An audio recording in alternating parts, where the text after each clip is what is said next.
Hello everyone, welcome back. This video I am going to show you how to change Instagram chat theme on your Android phone. So let's get started.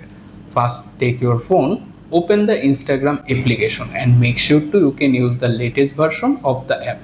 After that, at the bottom menu bar you can find the messages icon. Simply tap on it to open the messages pane. Here you can see all of the chat conversation listed there. Find the exact chat person if you want to change the theme. For example, I am changed this conversation theme, simply open it. Then at the very top you can find your profile name, tap on it to open the page. Here you can find the theme and font section, click on it. After the theme page is opened, you can see all of the available theme listed there. Choose the theme if you want to set. For example, I am set this cat theme. Simply tap on it, then hit apply. After it done, go back to the chat messages and boom, you have successfully done.